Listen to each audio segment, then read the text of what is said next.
محمد كما صليت على إبراهيم وعلى آل إبراهيم إنك حميد مجيد اللهم بارك على محمد وعلى آل محمد كما باركت على إبراهيم وعلى آل إبراهيم إنك حميد مجيد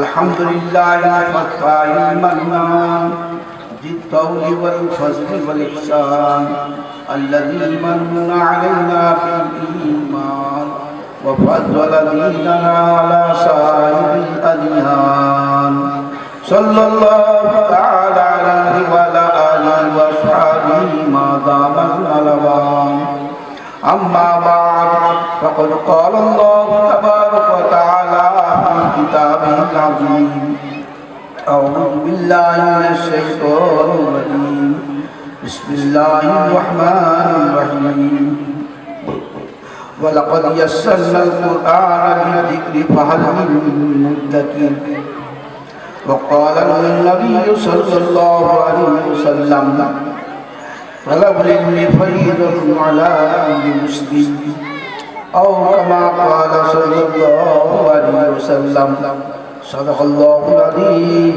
وصدق رسوله النبي الكريم ونحن على ذلك من الشاهدين والشاكرين وصلى الله على النبي الأمين مولانا محمد وآله وأصحابه أجمعين উপস্থিত শ্রদ্ধেয় এবং সম্মানীয় উলামায়ে কিরাম এবং বিশেষ করে আমার অত্যন্ত শ্রদ্ধার পাত্র হযরত মাওলানা মুজাম্মিল হক সাহেব আর এই মাদ্রাসার যিনি মূল হযরত মাওলানা মুফতি আমিনউদ্দিন সাহেব আল্লাহ তার হায়াতকে দারাজ করুক, তার থেকে ইখলাসের সঙ্গে দিনের খিদমত নিক এবং আরও অন্যান্য আমার মুদারিসিন ভাই বোন সবাইকে জানাই আমি আমার অন্তরের অন্তঃস্থল থেকে শুভেচ্ছা ও সালাম, ধন্যবাদ, শুকরিয়া। দেখুন, এই যে তিনটে ছেলের মাথায় পাগড়ি পরানো, এই যে পাগড়ি যে পরানো হলো, এই পাগড়িটা কি জন্যে পরানো হলো? এই জন্যে যে এরা সম্পূর্ণ কোরআন শরীফ, যেটা পৃথিবীর সব থেকে আশ্চর্যময় জিনিস, পৃথিবীর সব থেকে আশ্চর্যময় জিনিস হলো এই কোরআন শরীফটা, যেখানে কম বেশি ৬,৬৭টা আয়াত আছে এবং ১১৪টা সূরা। তো সেই কোরআন শরীফটা পুরো মুখস্থ করেছি, বরঞ্চ ঠোঁটস্থ করেছি, আর তার অন্তরের মধ্যে সেটা ভরে দিয়েছে। এত বড় বিরাট বড় একটা অভিনব এবং আশ্চর্য জিনিস, সারা পৃথিবীতে এর দৃষ্টান্ত নেই। আপনি আজকের পৃথিবী তন্ন তন্ন করে খুঁজে দেখুন, এখন তো পৃথিবী মানুষের হাতের মুঠোয় এসে গেছে। কবি এককালে বলেছিল, এখন সেটা সত্যে পরিণত হয়েছে। থাকবো না কো বদ্ধ ঘরে, দেখবো এবার জগৎটাকে কেমন করে ঘুরছে মানুষ যুগান্তরের ঘূর্ণিপাকে।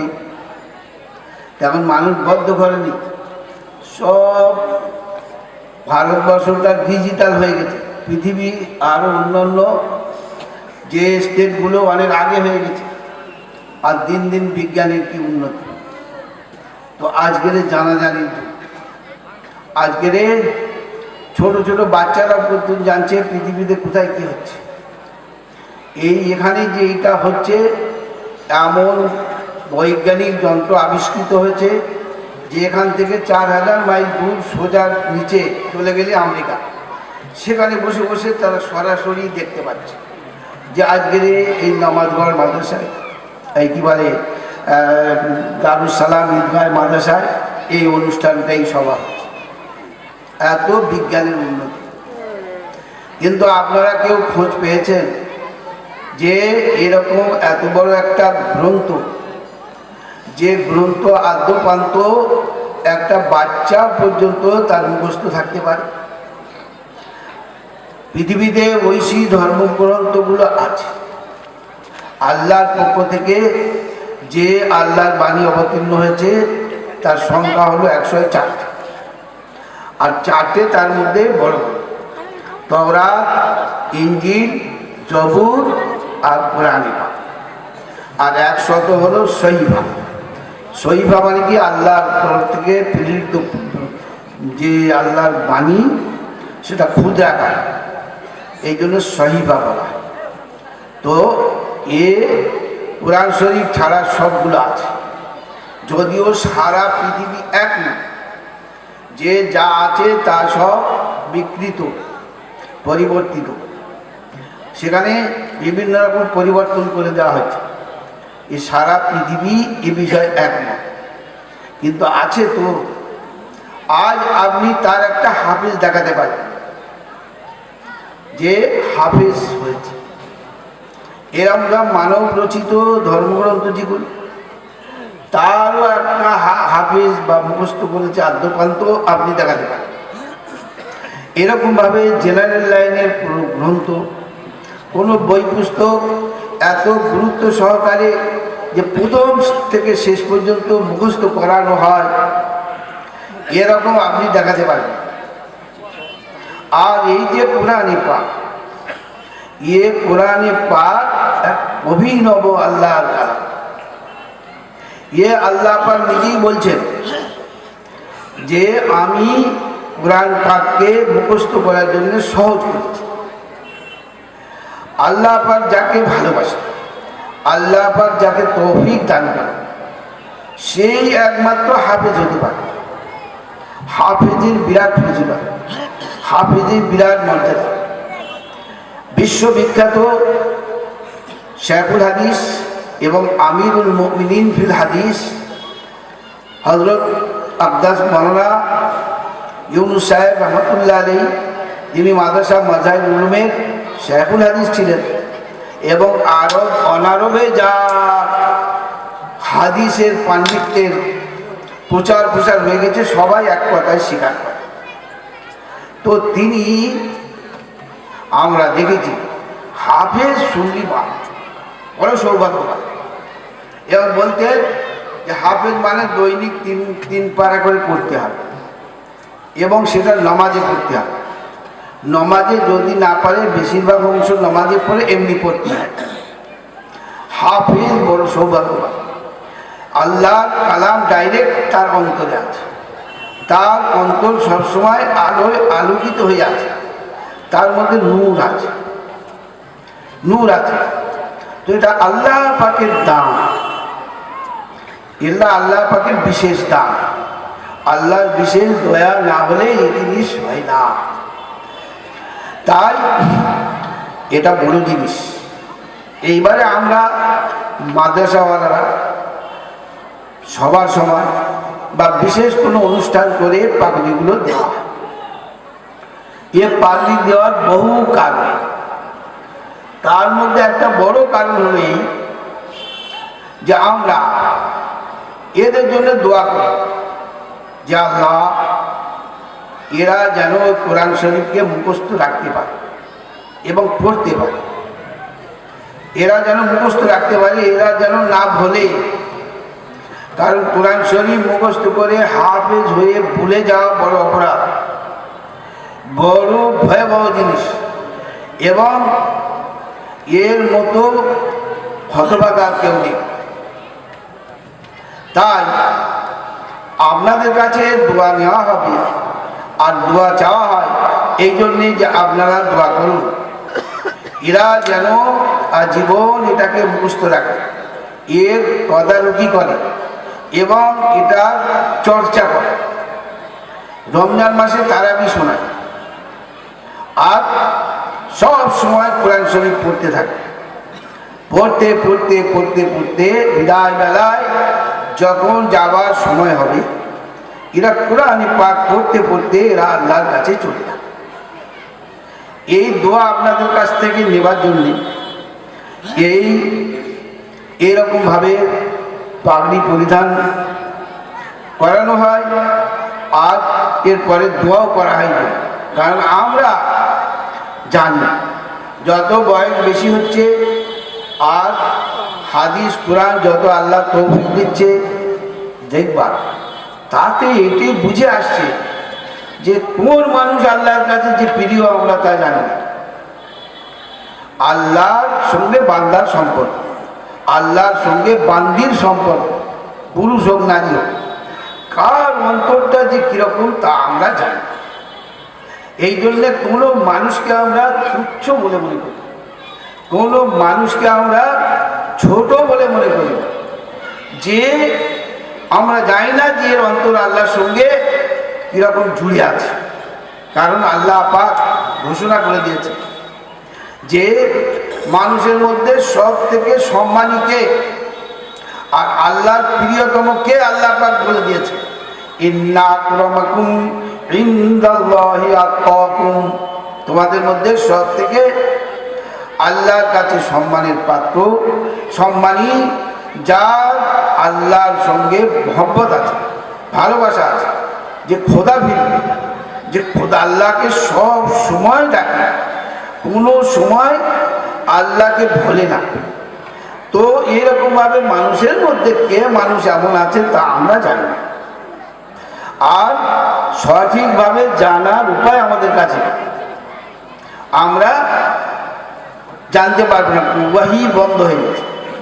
সঠিকভাবে জানার একমাত্র পথ হলো ওয়াহি, তো ওয়াহি বন্ধ হয়ে গেছে, ওয়াহি আর আসবে না। রসুল পাক সাল্লাল্লাহু আলাইহি ওয়াসাল্লাম শেষ নবী, তাই আমরা জানতে পারি আল্লাহ জানে।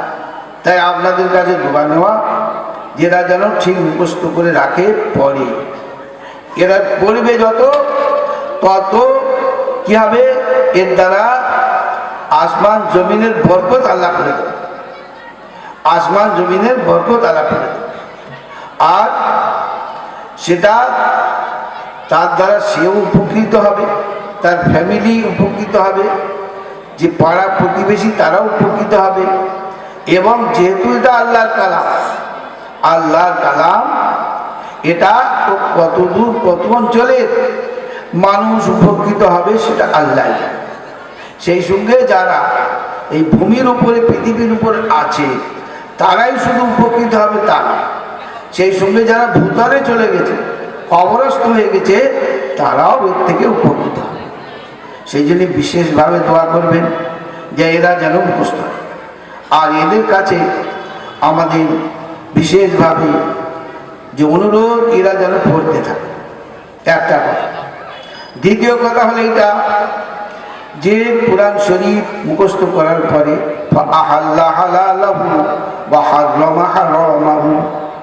হালাল হারাম বাদ বিচার করেছে, হারাম হালাল বাদ বিচার করেছে, এবং যেটা হারাম সেটা বর্জন করে, যেটা হালাল সেটি করে। কোরআন শরীফ সওয়াব হিসাবের জন্য পড়ে খাওয়া, টাকা নেওয়া হারাম, এর থেকে এরা বেঁচে থাকে। কোরআন শরীফ যদি বরকতের জন্য পড়া হয়, দোকান শুরু করা হচ্ছে সেখানে কোরআন শরীফ পড়া হলো, ঘর নতুন ঘর হয়েছে সেখানে কোরআন শরীফ পড়া হলো, বা কোনো বালা মুসিবত বিপদ আপদ এসছে সেখানে পড়া হলো, তাহলে সেখানে টাকা নেওয়াও চলবে, খাওয়াও চলবে। আর যেটা সওয়াব নিশানির জন্য পড়া হবে সেখানে টাকা নেওয়া চলবে না, খাওয়াও চলবে। আল্লামা আইনি রাহমাতুল্লাহ আলাইহি বলেন ইন্নাল কুরআন লা ইস্তাহিকু বিল উজরাতি সুওয়াবা লা লিল মাইয়িত ওয়ালা লিল কারি, যে বিনিময় নিয়ে যদি কোরআন শরীফ পড়ে সওয়াব নিশানি করা তাহলে তাতে যে ব্যক্তি পড়বে তারও সওয়াব হবে না, আর যে মাইয়েতের জন্য পড়া হবে তারও সওয়াব হবে। তো এইরকম জিনিস থেকে এরা বেঁচে থাকে। আর বরকতের জন্য পড়লে তখন সব কিছু পায়, কারণ হাদিস শরীফের মধ্যে ইন্না খায়রা মা আখাযতুমুল আজরা হিয়া কালামুল্লাহ, কালামুল্লাহ তার যথাযথভাবে সেটাকে ব্যবহার করে পড়ে হোক লিখে হোক তোমরা তাতে বিনিময় নিতে পারবে, পারিশ্রমিক নিতে পারবে। এবং সেটা উত্তম পারিশ্রমিক। হ্যাঁ, সেই জন্যে এখানে চলবে কোরআন শরীফ তাবিজ রূপে লেখো, সে তাবিজের বিনিময় নিতে পারে। হ্যাঁ, আর যে যত বিনিময় দেবে তাবিজ তত কাজ হবে। কারণ যে আজকের যে যেমন যুগ, আজকের একটা প্রত্যেক মানুষ আতঙ্কিত, কোথায় এমন অসুখ হয়ে যায় যাতে নার্সিংহোম কিংবা হাসপাতালে ভর্তি হতে হয় প্রত্যেক মানুষ। কেন নার্সিংহোমে গেলে সেখানে হাজার হাজার লাখ লাখ টাকা, হাসপাতালে ভর্তি হলে সেখানে যে পেরেশানি, আর টাকা তো আছে আর যাওয়া আসা কত কষ্ট, সেখানে কত টাকা লাগে। তো আল্লাহ কালামের যদি বিশ্বাস থাকে, তুমি একটা তাবিজ নেবে 50 টাকা দেবে, এ কি হবে? হ্যাঁ, সাহাবাই গ্রাম মাইন থেকে তারা তো তাবিজ করছে। তো এই যে হালাল হারাম থেকে বেঁচে থাকে, এবং সেই সাথে এদের আকার আকৃতি আর পোশাক আশাক ঠিক থাকে, আপনারা দোয়া করুন। আকার আকৃতি মানে কি? ইসলাম স্বয়ং সম্পূর্ণ ধর্ম, ইসলামে সব কিছু বিদ্যমান, কারোর কাছে কিছু ধার করতে হবে না। আমাদের এই যে আল্লাহ পাকের দিত শরীর, এ আল্লাহ পাক এটা কীরকমভাবে, তার যে সমস্ত সেখানে আছে চুল দাড়ি, সেগুলো কীরকমভাবে রাখলে সেটা সভ্য এবং সভ্যতা বজায় থাকবে, সেটা আল্লাহ পাক স্বয়ং বলে দিয়েছে। তো এদের সেরকম যেন অবয়বটা থাকে, এরা যেন জীবনে মাথার চুল ছোট বড় না করে। কারণ মাথার চুল ছোট বড় করা মকরুহ তাহরিমি।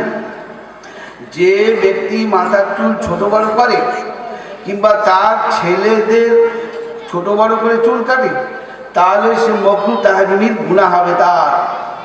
কেন? আল্লাহ নবী সাল্লাল্লাহু আলাইহি ওয়াসাল্লাম বলেন, নাহা রাসূলুল্লাহ সাল্লাল্লাহু আলাইহি ওয়াসাল্লাম আনিল কাযা। আল্লাহ রসুল নিষেধ করেছেন যে বাচ্চাদের ছোট বড় করে চুল কাটতে।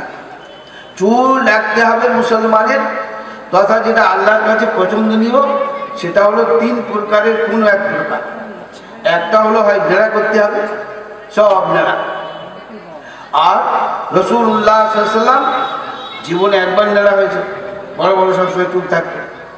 কিন্তু রাসূলুল্লাহ সাল্লাল্লাহু আলাইহি ওয়াসাল্লামের সামনে হযরত আলী রাদিয়াল্লাহু তাআলা, যিনি রাসূলুল্লাহ সাল্লাল্লাহু আলাইহি ওয়াসাল্লামের আপন চাচাতো ভাই, আবার জামাই, আবার তিনি সাহাবাদের মধ্যে শীর্ষস্থানীয় চতুর্থ, রাসূলুল্লাহ সাল্লাল্লাহু আলাইহি ওয়াসাল্লাম সেটাকে সমর্থন করেছে।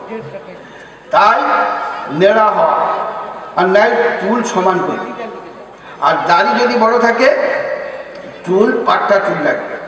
আর পাট্টা চুলটা 3 ভাগ, যেটাকে স্মরণ রাখার জন্যে মোল্লা আলী কারি রহমাতুল্লাহ লিখেছে কি ওয়ালাদ। অ থেকে অফরা, লাম থেকে লিম্মা, জিম থেকে জুম্মা। ওয়ালাদ মানে এই কানের লতি ওপর পর্যন্ত অফরা, আর তার নিচে হলো লিম্মা, আর কানের নিচে পর্যন্ত জুম্মা। হুজুর আকরাম সাল্লাল্লাহু আলাইহি ওয়াসাল্লামের চুল সবসময় এরকম থাকে। জীবনে একবার রাসূলুল্লাহ সাল্লাল্লাহু আলাইহি ওয়াসাল্লাম নেড়া হয়েছে, যেটা তিনি তারই প্রথম হওয়ার তার শেষ। তো এই চুলগুলো এরকম থাকবে। 3 নম্বর হলো সমান। এইটা হলো সভ্য মানুষের চুল। আর মেয়েদের এটাও শুনে নেন, মেয়েদের যখন 9 বছর বড় হলো, বয়স হলো, তখন তাদের চুল ছোট বড় করে কাটা হারাম, তখন তার ছোট করা যাবে, এবার বাড়বে।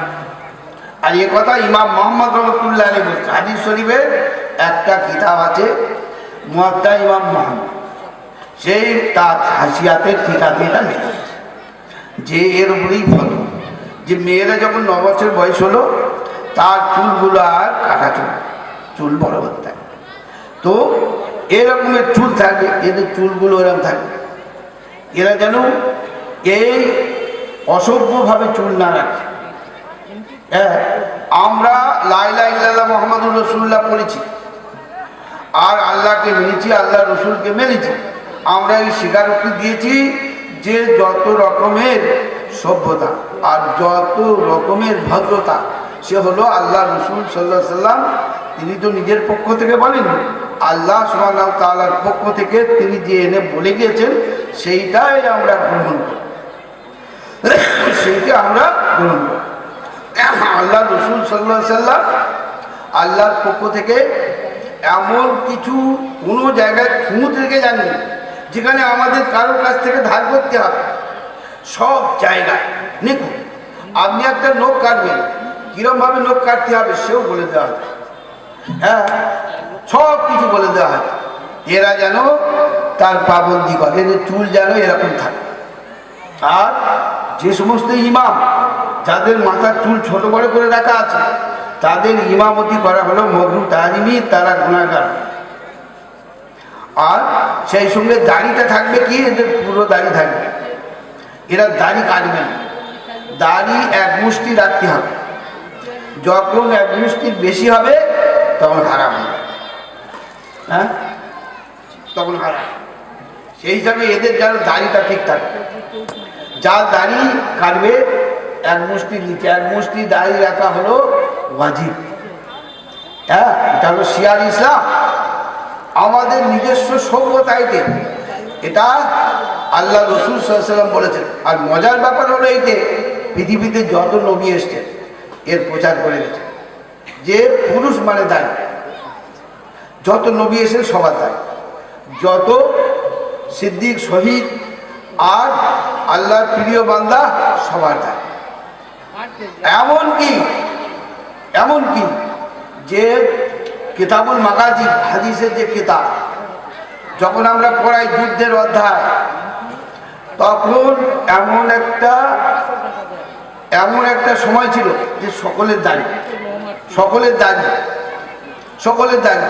তার মানে কারা, সকল বলতে কারা, মুসলমানের আর অমুসলমান সবার দাড়ি। এই জন্য কে মুসলমান অমুসলমান চেনা যেত না। এই জন্য আল্লাহ রসুল সাল্লাল্লাহু আলাইহি ওয়াসাল্লাম বলে দিয়েছিলেন এক এক যুদ্ধে এক একটা শব্দ ব্যবহার করা, যে যখন তার উপরে কোনো মুসলমান আক্রমণ করতে যাবে না চিনে তখন এই বলবে আমি ইয়া ইসলাম, এরকম শব্দ বলবে যাতে করে জানা যায়। হ্যাঁ, তো দাঁড়িয়ে হুজুর সাল্লাল্লাহু আলাইহি ওয়াসাল্লামের যুগে এরকম ছিল।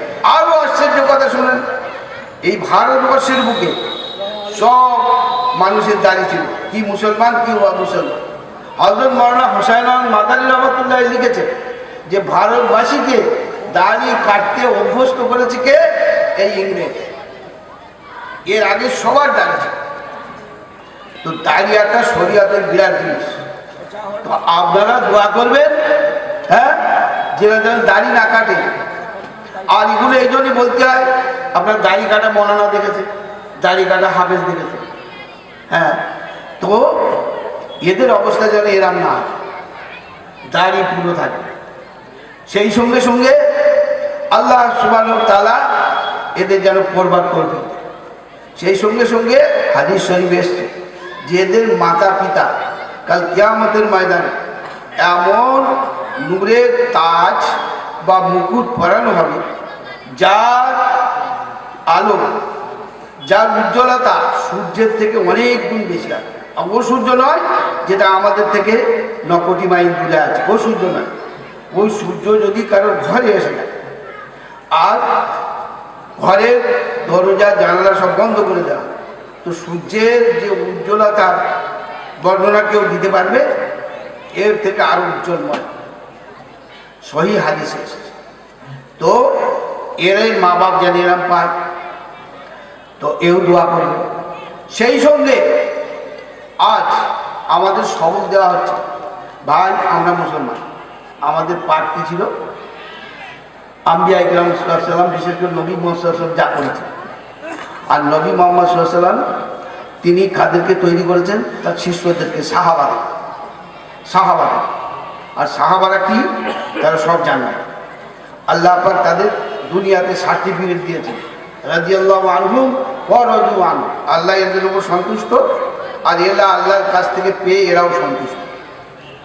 হ্যাঁ, আর তারাই হলেন আমাদের নমুনা, তারাই হলেন আমাদের স্যাম্পেল, তারাই হলেন আমাদের মডেল।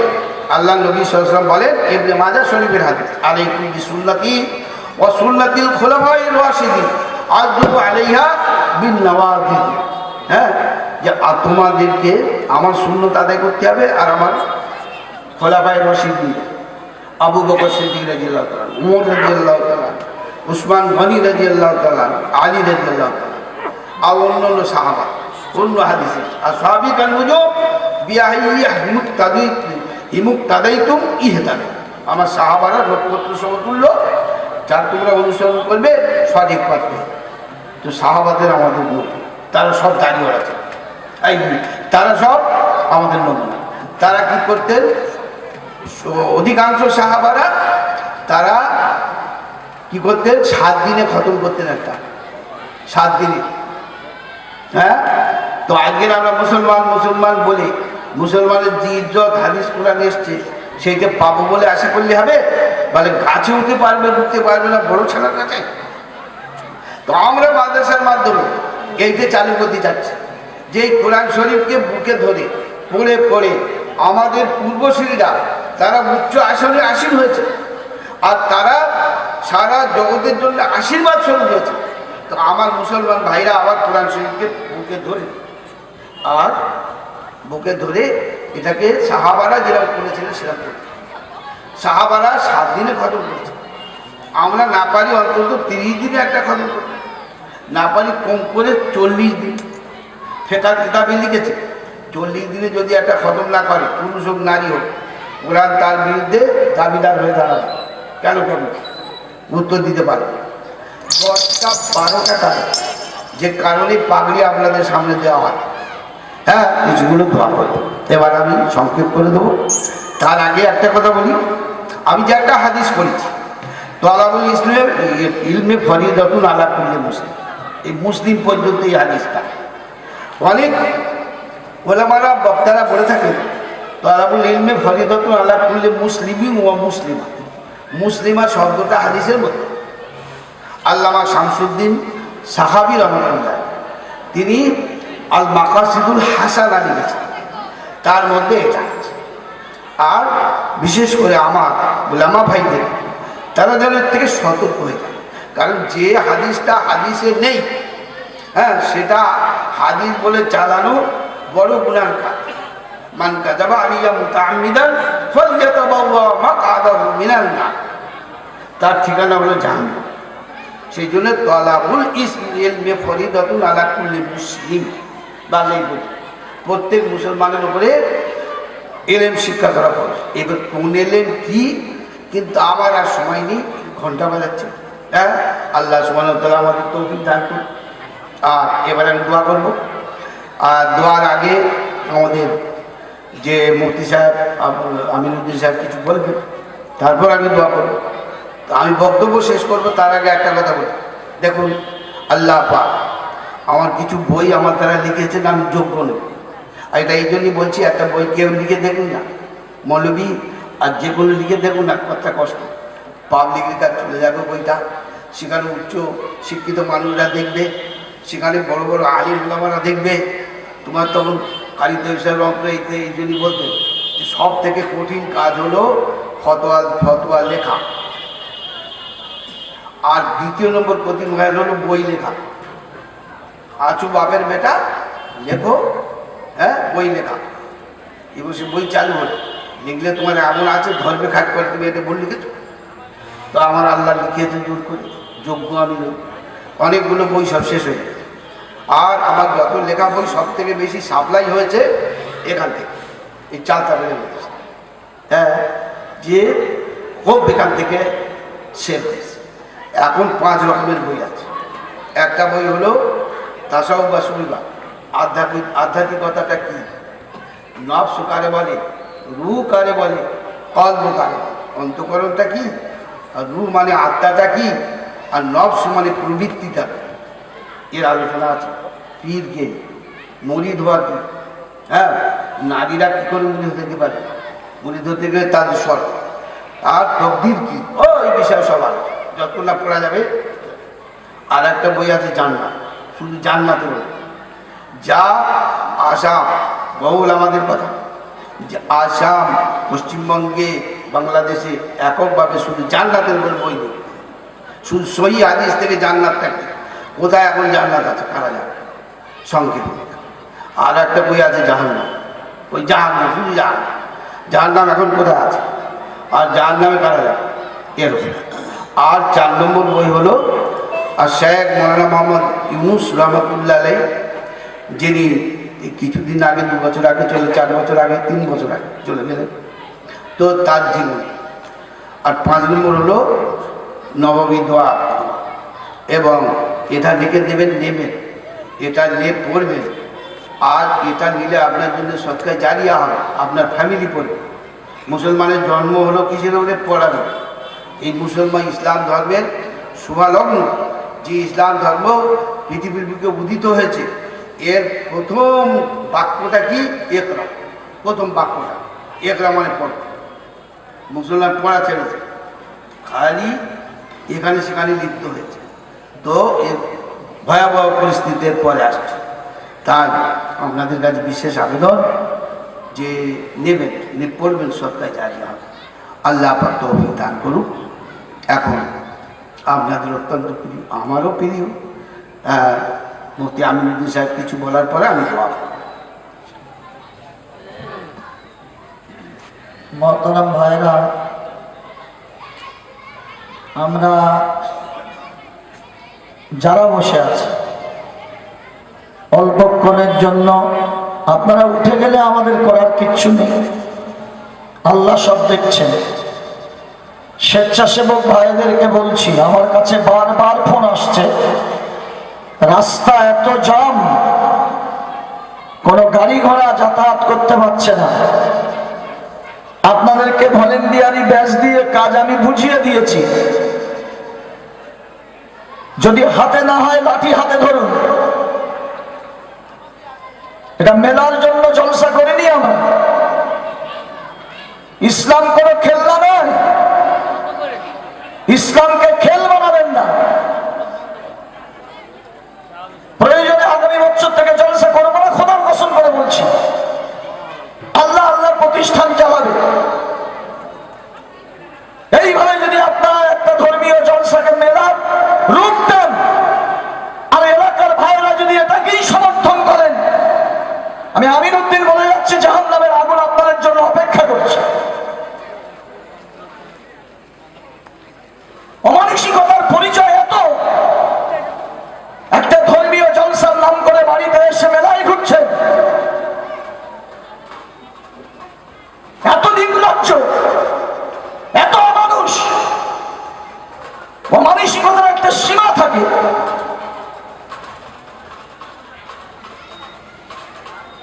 জলসা করবো না, দরকার নেই জলসা করা। এলাকার ভাইদের যদি গাত্র দেওয়া হয়, জলসা না করলেও মাদ্রাসা চলবে ইনশাআল্লাহ।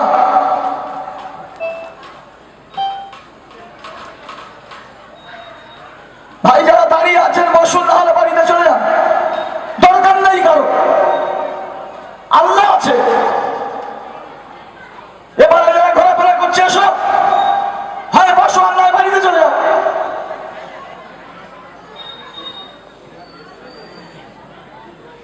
স্বেচ্ছাসেবক ভাইদেরকে অত্যন্ত আদবের সঙ্গে বলছি, আমাকে যেন নিচে নামতে না হয়। এতে মাদ্রাসায় থাকি চাই না থাকি, অনেক খেদমতের রাস্তা আছে।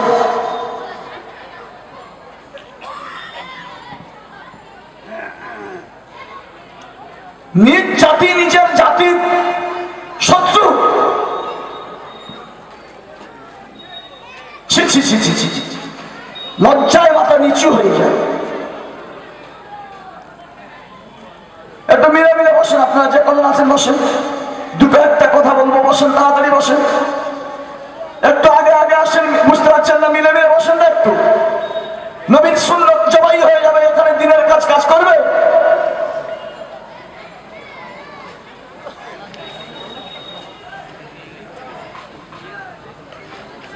একটা কোরআন শরীফের সংবিধানকে রক্ষা করতে গিয়ে আফগানিস্তানে 18 লক্ষ মানুষ জীবন দিয়েছে, 18 লাখ। আমরা আজকের মজা পাচ্ছি, যারা পৃথিবীর অদ্বিতীয় শক্তি রাশিয়াকে ভয় করে জীবন দিয়ে দেব, কিন্তু কোরআন দেব না। জীবন দিয়ে দেবো, ইসলামকে বিক্রি করব না। 18 লক্ষ মানুষ শহীদ হয়েছে। আজকের আমার জলসা বক্তৃতা করার অধিকার আমার নেই, তবে কবরের খবর মুর্দার জানে যে মাদ্রাসায় 25 থেকে 30 লক্ষ টাকা খরচা,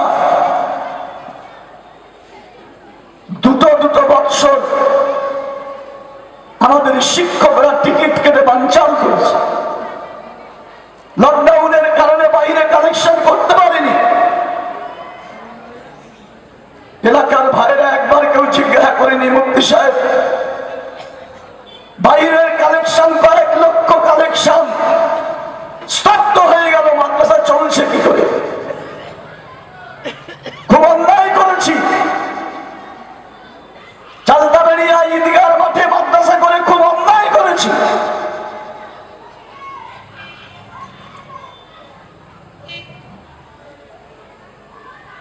আমি একটাই কথা বলছি, আমার আল্লাহর সাথে আছে।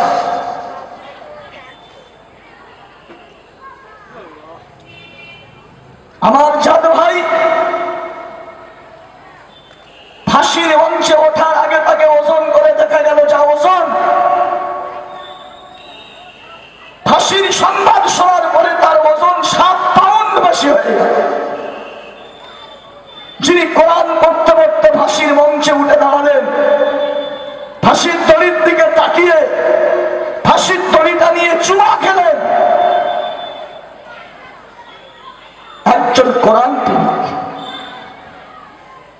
আফগানিস্তানের সম্রাট দাউদ মহিলাদের বোরকা নিয়ে পা দিয়ে মারিয়ে শুধু বলেছিল, আজ থেকে অন্ধকারের যুগকে আমি চিরদিনের জন্য মিটিয়ে দিলাম। আফগানিস্তানের জীবন্ত ইমানদাররা গর্জে উঠল। 14 বছর লড়াই করতে গিয়ে 18 লক্ষ আফগানিস্তানি শহীদ হলো। কোরআন শরীফের একটা সংবিধানকে এইভাবে অপমান, রাশিয়ার আশ্রয় নিয়েও রাজা দাউদ দাঁড়াতে পারেনি, পালিয়ে চলে যেতে হলো। এটা পৃথিবীর ইতিহাস। যে জাতির বোধগম্যতা শেষ, সে জাতিকে বুঝাবে কি?